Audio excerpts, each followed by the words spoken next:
أعوذ بالله من الشيطان الرجيم بسم الله الرحمن الرحيم الحمد لله رب العالمين والصلاة والسلام على سيدنا ونبينا أبي القاسم المصطفى محمد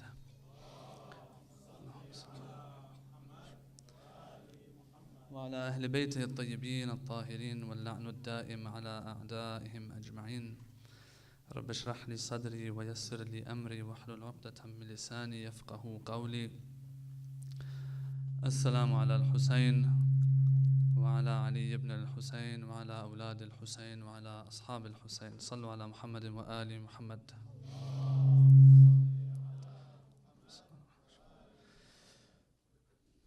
Muharram has come upon us once again. We thank Allah subhanahu wa ta'ala for giving us another opportunity to experience the bad mic system and also experience true love. Imam Hussain teaches us any love that includes other than Allah subhanahu wa ta'ala. They say in poetry, they say it's not real love. Imam Hussain alayhi salam taught us what real love is all about. And that's why his message has remained till today. His memory has remained till today. 1400 years after his tragic death and martyrdom, his story is still fresh and new to us, as if. Anything that has Allah in it stays, and anything that does not have Allah in it ceases to exist. كل من عليها فان ويبقى وجه ربك للجلال والإكرام. The only thing that remains is Allah subhanahu wa ta'ala, and anything that's attached to Him. Having said all of that, brothers and sisters, I thank Allah for this opportunity to be amongst all of you and to, inshallah, embark on a little journey in these 10 days together. The brother was introducing me. It sends shivers down my spine. Wherever you go, they introduce you and they make it sound like you're somebody. No, brothers and sisters, it doesn't matter how much you've studied, no matter what you've done in life, all that matters is how much you've gotten closer to Allah subhanahu wa ta'ala. And so I thank the brothers for that introduction. But as I said in the beginning, Allah subhanahu wa ta'ala is everything. Inshallah, we have to all connect to Him. What I've chosen to speak about in these 10 days is something that I'm very passionate about, and I've been speaking about it a lot here and there because I feel like this message has to spread around. Brothers and sisters are getting more and more involved these days, in this day and age that we're in, getting more involved in the environment that they live in. You will find that Muslims now are getting involved even in politics, whether local or sometimes even, it might be even a little national. And the more we go forward, the more you find this concept. The more you find people asking, hey, why should we not get involved? Now the thing is that, and this is not the topic I'll be talking about, this is just an introductory point. As we go on, you will find that people will put the label and the banner of Imam Hussain on whatever they do. It's become the thing nowadays. Where if you want to have a food drive, you will have Imam Hussein's name on it. If you want to get involved in local politics, you have Imam Hussein's name on it. Is this working? Yes? If you, whatever it is that, if any social services that are provided, Imam Hussein's name is put on it. All of this is wonderful, brothers and sisters. Really it is. No one can question the beauty of such endeavors. Inshallah, the brothers and sisters can bear with the mic will fix up, inshallah. No one doubts how wonderful these initiatives are and endeavors are. Okay, so the name of Imam Hussain is put on it, it blesses it even more. So as we see brothers and sisters getting more involved on one hand, on the other hand, you find brothers and sisters putting the name of Imam Hussain on whatever they do, which is also super awesome, alhamdulillah. That we acknowledge that if we're going to do anything for humanity, why not put Imam Hussein's name on it, who saved humanity, saved Islam?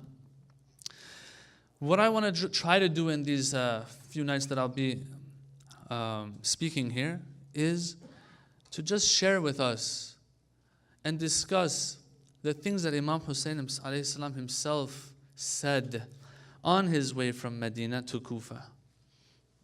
Imam Hussain also is spearheading an initiative to save Islam.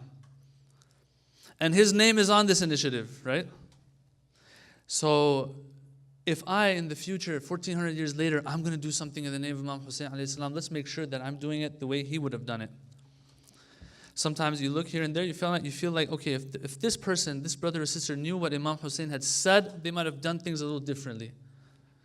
Sometimes you feel like, no, they're doing exactly the way they're supposed to be doing it. If they knew what Imam Hussain had said, it would have helped them even more, given them more drive, more motivation, made it even better for them.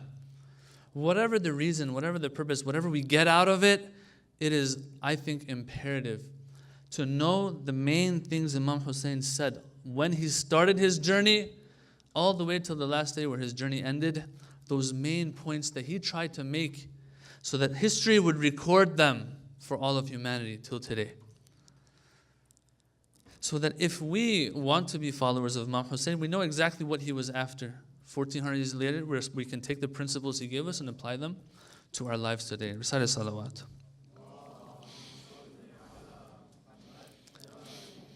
Having said that, it all starts in Medina, brothers and sisters. Now, this introduction that I gave, I'm going to probably give in future nights too, because not everyone's here on the first night. You guys, mashallah, I don't know why you're coming on the first night. When I was a kid, I wouldn't go to programs on the first night.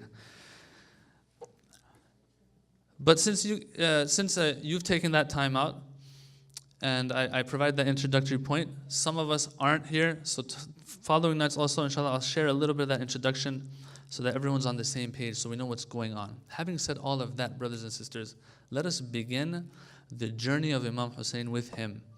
It all starts when? It all starts when they say Imam Hussain is sitting in Medina and someone comes to him, a messenger comes to Imam Hussain alayhi salam.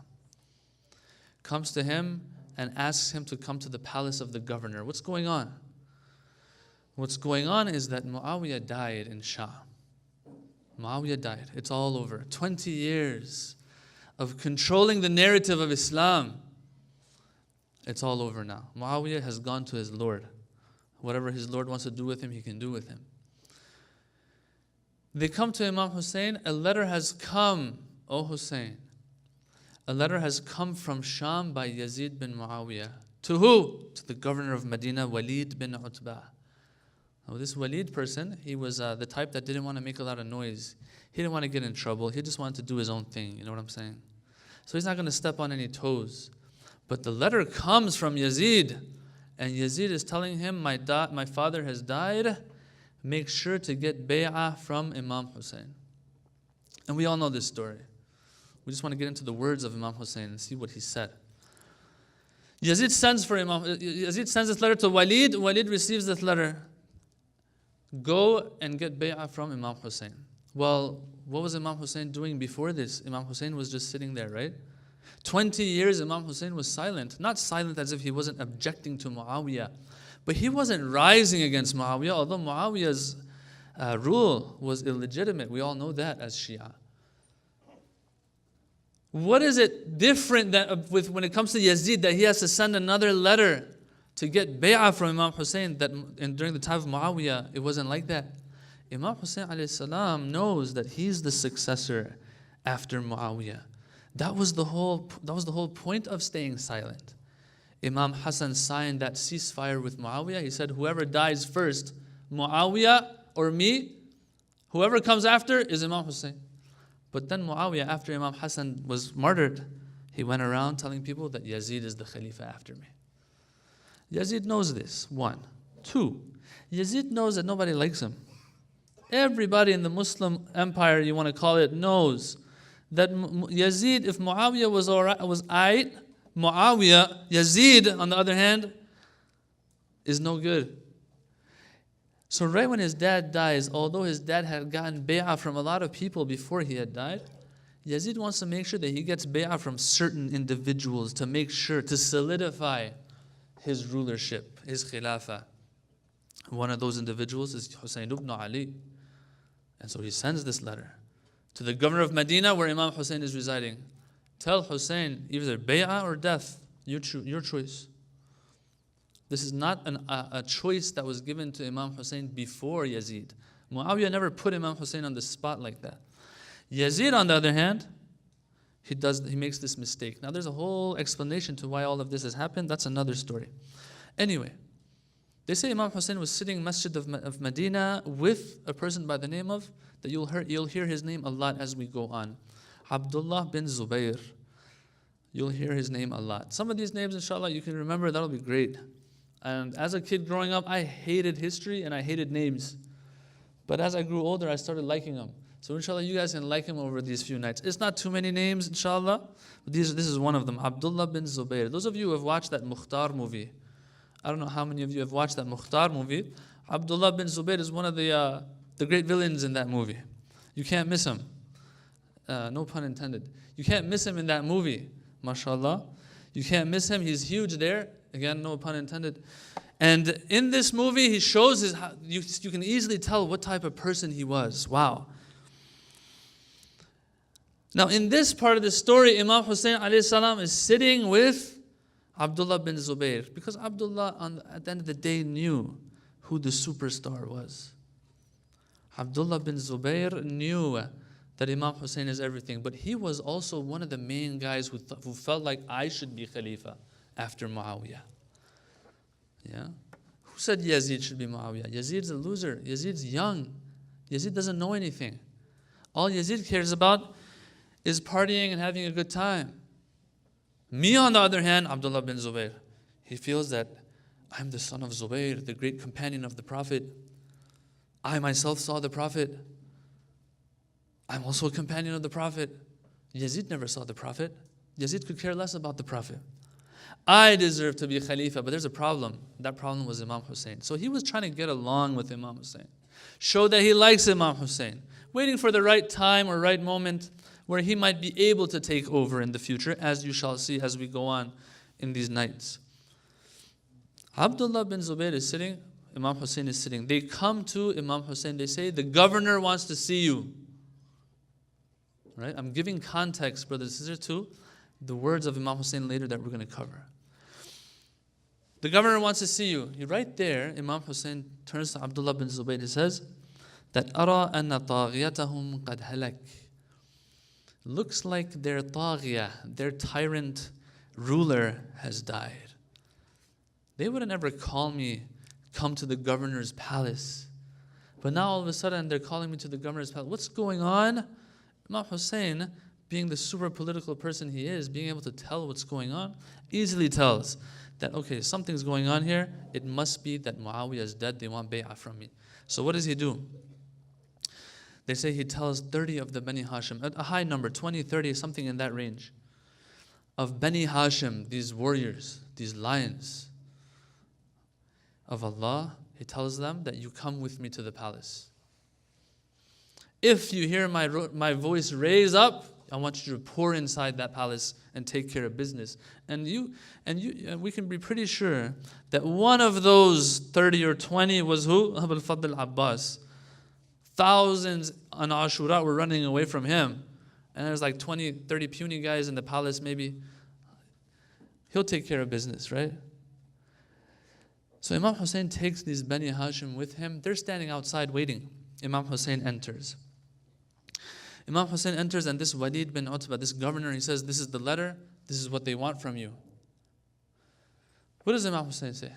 Imam Hussain says, give me one night to think about it. I'll get back to you. Interesting. Although Imam Hussain knows the answer to this. This is a mystery for myself. Why did Imam Hussain right there not say no? He asked for some time. Maybe he wanted to come back later and speak to Walid bin Utbah when there weren't other people around him. Whatever the reason was, once again, this mind of Abu Abdullah al-Hussein is working. He says, give me some time, tomorrow I'll speak to you. And Walid, knowing Imam Hussain, when Imam Hussain makes a promise, he lives up to it. These are the enemies, right? These are the enemies of Abu Abdullah. These are the enemies of Ahlul Bayt. Yet they know that Ahlul Bayt, when they make a promise, they live up to it. Right there, boom, me and you, when we hear this, we got to understand what our responsibility is in life. These basics, which unfortunately humanity has distanced itself from. These are the basics, brothers and sisters. You know, Amazon has that thing, that line of production line of Amazon Basics. What's so cool about basics? Why are they making so much money off of the basics? Because there's so many other bad quality cables, USB ports, mice, All the basic things that we need to use our computers and stuff, there's so many different versions out there and they're all junk. The Amazon says, you know what? I'm going to go back to the basics. I'm going to get it right though. And before you know it, they're number one when it comes to sales of these products. It's all about basics. If you mess up in basics, the rest doesn't matter. You can't use the computer. Abu Abdullah is such a way that when he says, give me time till tomorrow, something this serious, bay'ah or death, he says, give me time till tomorrow so we discuss it. He says, okay. Governor says, you can go. So you and I also have to be such that our friends, when they share a secret with us, they trust us. They can trust us with it. That's not happening in our communities, unfortunately. Anyway, that's one lesson we take right here. Imam Hussain is about to make his way out. What happens is there's a big loser next to Walid bin Utbah, the governor. He says, hey, don't let Hussain go. Because if you let him go, you're not going to be able to get your hands on him anymore, except through major bloodshed. Right now he's alone, maybe one or two people with him. Finish the job. Finish the job. Get the bay'ah or finish him. Who is this loser? Marwan bin Hakam, his name is. Why do you call him loser, Sheikh? Wait, I didn't call him a loser. Ziyarat Ashura calls him a loser. Ala Ziyadin wa ala Marwan. Not just Marwan the loser, the whole family of losers. That in Ziyarat Ashura again and again, La'na is sent on Marwan and his sons. Who was he? That itself is another story. Who was his father? Hakam, that's another story. But yes, it's a tree, a family tree, a problematic family tree. This is Marwan bin Hakam. He's standing there. He says, don't let him go. So this is the historical sentence that Imam Hussain starts his whole journey with. How does it go? Imam Hussain gets angry. Walid's letting me go. And then who are you? The person who the Prophet kicked out of Medina with his father. Who are you? The one who everyone knows what his mother would do. Who are you? He says to Marwan, Yabna Zarqa, O son of Zarqa, that lady that would do bad things. You're telling him to kill me? Really? Anta taqtulani who? Are you going to kill me or is he going to kill me? Which one of you weaklings is going to kill me, Marwan? You or Walid? You lie, you sinner, you liar. Destroys them. Sometimes you got to destroy people. People who are way out there, like they're already living in Jahannam, you got to destroy them. Imam Hussain destroys him here. He says, who's going to kill me? He raises his voice. He gets angry, Imam Hussain. Anger at the right time is a blessing. At the wrong time, can get you to hellfire. We'll talk about that maybe in the future too. Especially with our parents. Anger. This is a place for anger though. Imam Hussain expresses his anger and is intimidating the enemy. What happens? The Bani Hashim that were outside, they hear this, they come rush storming into the palace. Imam Hussain said, if you hear my voice raised, then you storm into the palace because I might be in trouble. They storm in, they surround our master, Abu Abdullah, and they start escorting him out. Yeah, you don't mess with Abu Abdullah. This last of the Ala Aba, the last of the 5 members of the cloak, as they're escorting him out, these are the historic lines that Imam Hussain says. He says, Ayyuhal Amir. It's as if Imam Hussain turns around and looks at the governor. He doesn't look at Marwan, looks at the governor. He says, O Amir, O governor, Inna ahlu baytin nubuwa. We are the family of the Prophet, of prophethood. Ma'dan al-risala. The source of risala and the message of Allah, mukhtalaf al-malaika, where the angels come and go. Okay? He's laying these foundations for a point he wants to make, the Imam. If Allah's mercy is going to come down on this earth, even if it's rain, brothers and sisters, it happens because there is a hujjah. There's an Imam walking somewhere on the face of this earth. Or else God has no reason to channel His grace. He can't, as if an imam has to be existing on the face of the earth. Mahat al-Rahma is where the Rahma and the mercy of Allah lands. They are the channel through which Allah's mercy reaches us. In Ziyarat Jama'a Kabira, it says it very clearly. It says, Allah sends rain because of you, through you. It is through you that Allah doesn't let the heavens or the skies fall upon the earth, and so on. Bina fatah Allah wa bina khatam. Allah starts with us, ends with us. That means everything revolves around us.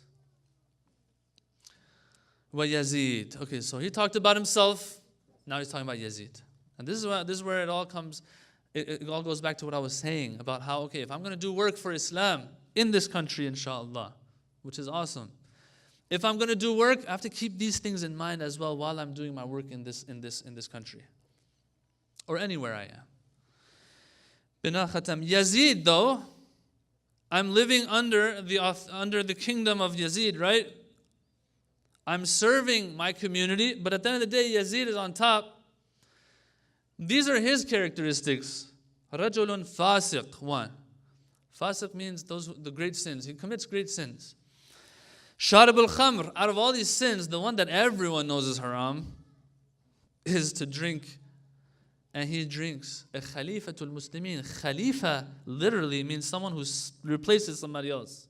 Sits into the place of somebody else. Khalifatul Rasul, a person who sits in the place of the Prophet, is drinking. Yeah, sometimes you commit a haram, you're not sure is it haram or not. You know, you buy meat from this place, turns out it wasn't halal. You could tell it wasn't halal probably because it tasted so good. It's happened to me once. And so those things, okay, Allah can forgive, inshallah. I made a mistake. It was an honest mistake. Sometimes there's no way to fix it. This is one of them. Sharib al-khamr. Qatilun nafs al-muhtarama. He takes the lives of innocent people. Innocent lives are taken by Yazid. Mu'linun bil-fisq. He exhibits his great sins. He does them in public, in front of everybody. Yeah. He tweets about it. You know what I'm saying? This is the person that I'm not going to ever work for. I'm never going to give bay'ah to, give allegiance to. I'm doing my own thing in Medina. He can do whatever he wants, but I'm not going to give allegiance to him and be under him in that sense. وَمِثْلِ لَا يُبَايِعُ مِثْلَهُ. This part is just out of this world. The Imam uses two words here. مِثْلِ لَا يُبَايِعُ مِثْلَهُ. A person like me doesn't give bay'ah to a person like Yazid. Wow. Imam Hussain, just make it about you. Make it about you, oh Aba Abdullah. Make it about the fifth member of the cloak of Al-Aba. Make it about that. He says, anyone who has any position like mine, and his status is like my status, should not be seen putting their hand in the hand of someone of that status. All right, so we have the highest of the high and the lowest of the low. He says the highest of the high doesn't put his hand in the lowest of the low. What do we get out of that, brothers and sisters? What we get out of that is that someone who has to do with prophethood, someone has to do with Islam, someone who has to do with good and righteousness and is moving in that direction in their life, that's their goal in life, they won't put their hand in the hand of those who are the exact opposite. Whether they are an imam, whether they're not an imam. Why does he use mithli la yubayi'u mithla? Mithli, a person like me, of my status. Well, there's no one left after you, O Imam Hussain, out of those 5 individuals. What's going on here? This is a story, this is a statement that is echoing till today. Brothers and sisters, we do work, that's awesome. That's wonderful. We have to be careful. Sometimes things get to us, and before we know it, we're loving or we are relating to those who we're not supposed to relate to too much. That's just something that we have to be careful, inshallah. Recite salawat ala Muhammad wa ali Muhammad.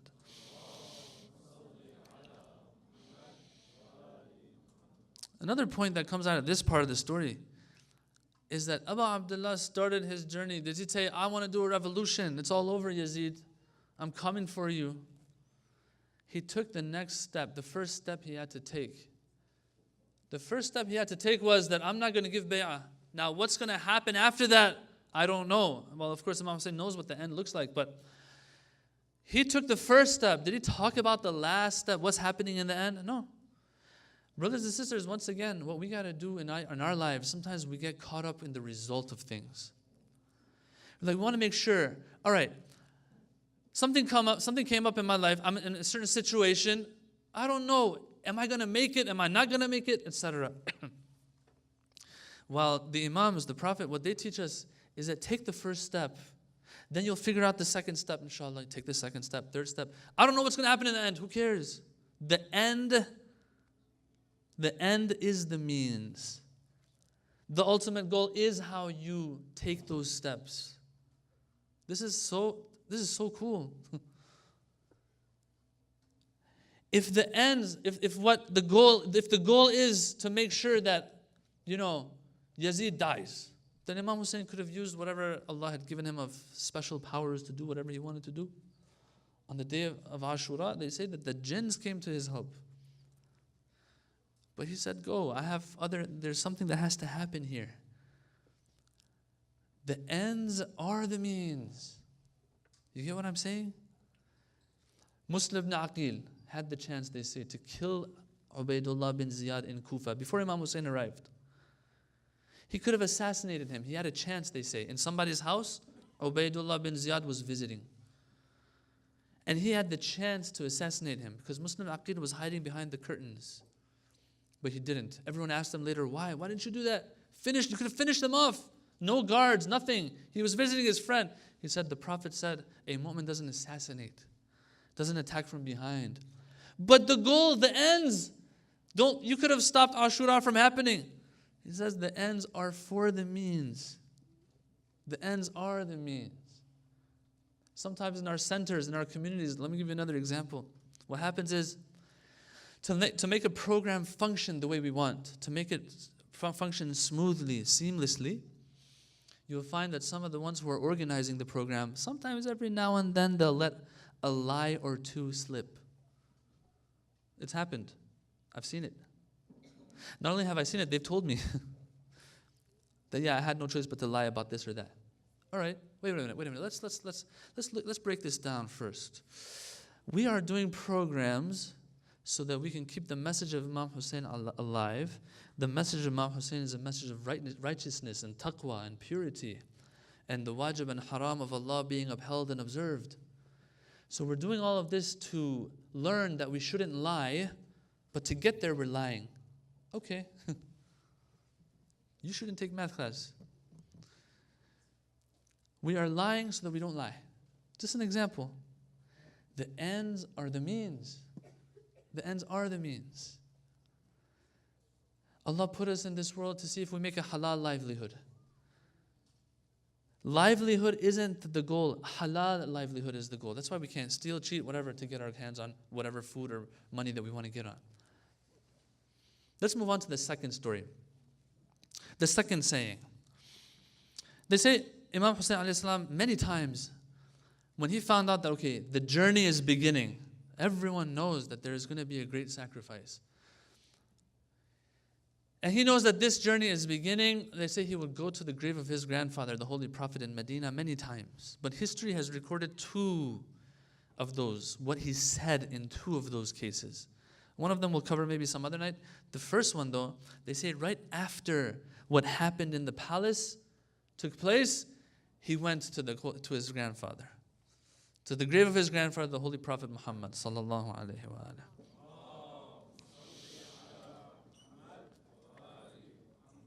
What we have documented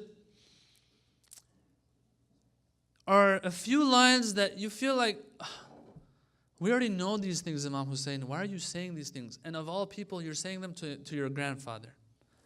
What point are you trying to make? He goes to his grandfather, they say, and says, Assalamu alayka ya Rasulallah. Ana al-Hussain ibn Fatima.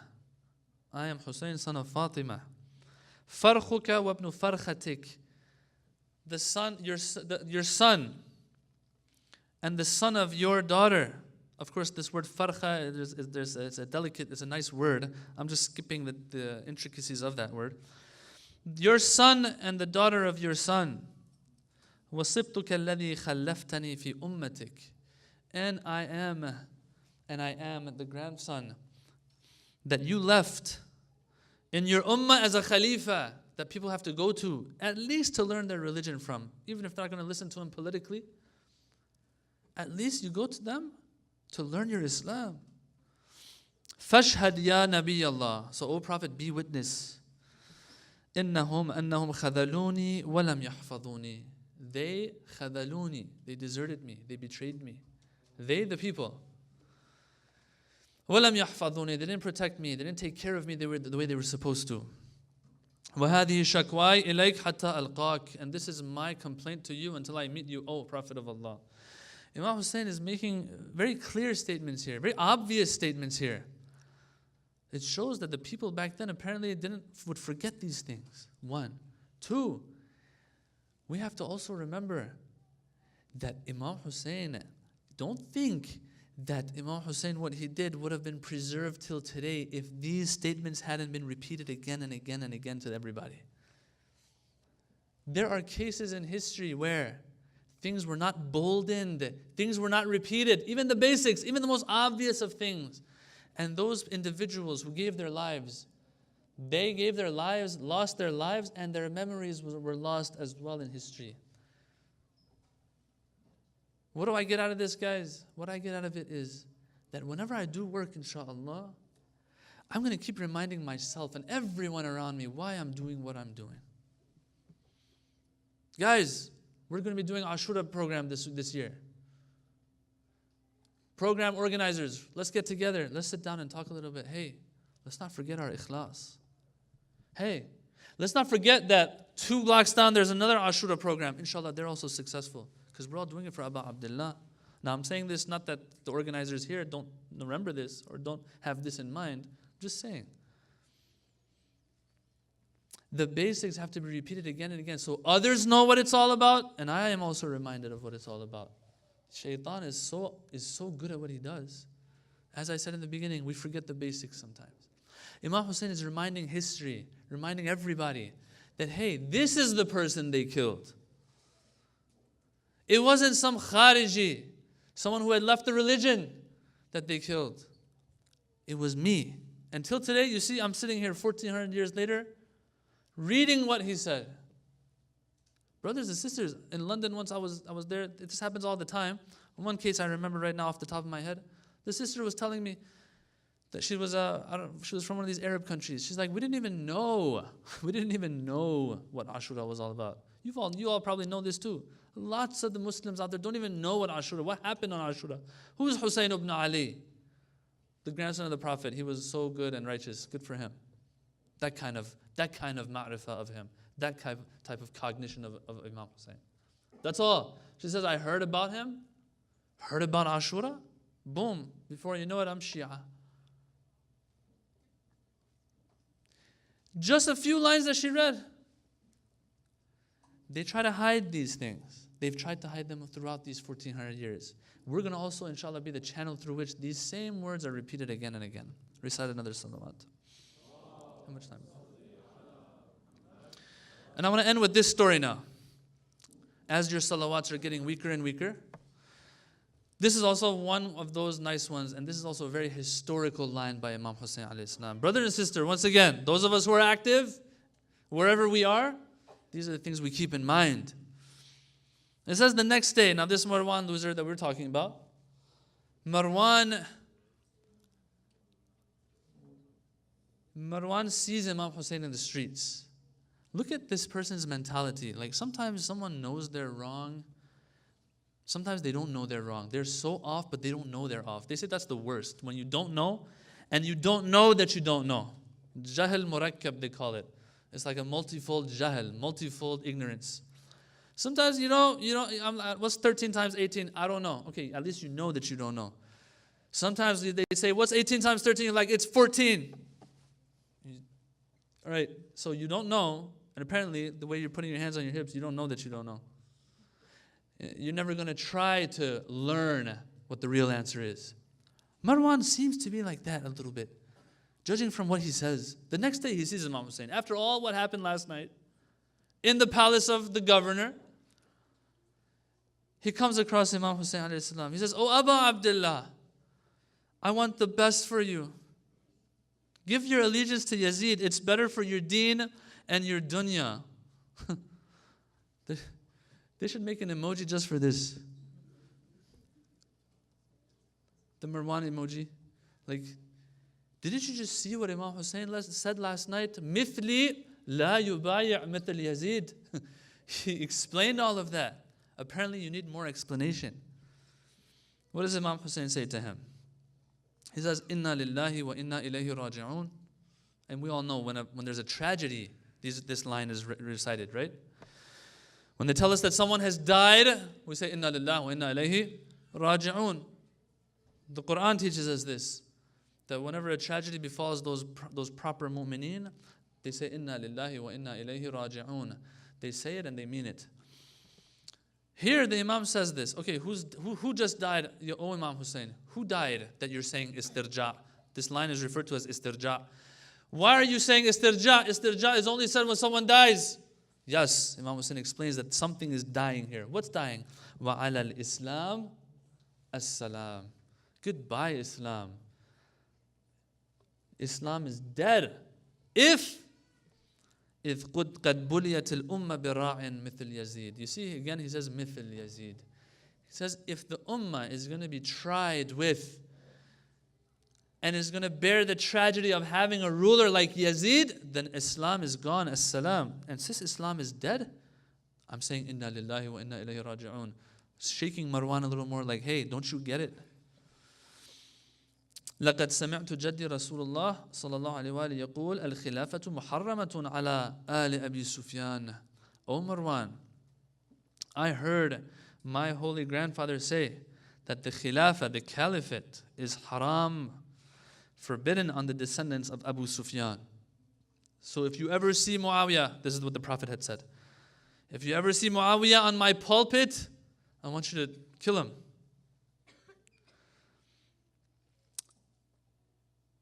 This is while the inhabitants of Medina did see him on the pulpit of Rasulullah. Imam Hussain is telling Muawiyah, the Prophet told you guys, you people, don't let Muawiyah on my pulpit.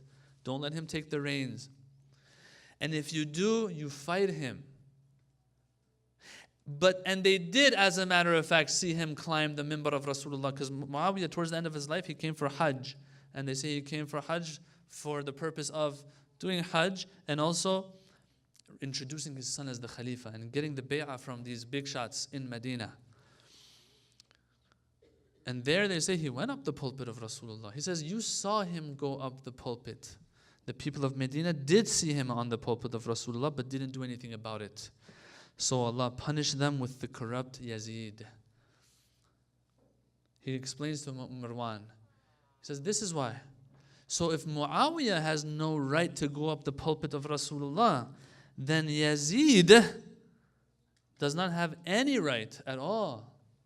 And that's why I'm standing up now. The lesson we get out of this before I end, and I'm going to end on this note. Brothers and sisters, Imam Hussain, look at how he said it. He said they didn't do anything about it when they were supposed to. So Allah punished them with Yazid. Punished them with Yazid. Do you know that what tragedies befell the ummah in those 2 or 3, 4 years that Yazid was in power? Brothers and sisters, 3 of the greatest tragedies befell the Muslim ummah during the time of Yazid. Allah punished the people because they didn't do what they were supposed to do. Imam Hussain says, Allah is punishing you with Yazid now. It doesn't matter if you're companions of Rasulullah. It doesn't matter if you're family of Rasulullah. If you're not doing what you're supposed to do, it's going to come back to haunt you. Yazid came back to haunt them. Yazid, 3 tragedies befell. One was Imam Hussain, Ashura. The year after, Mecca. One of the tragedies that befell the Muslim Ummah, what happened in Mecca, how they set the Kaaba on fire and they were attacking the people of Mecca. Another tragedy.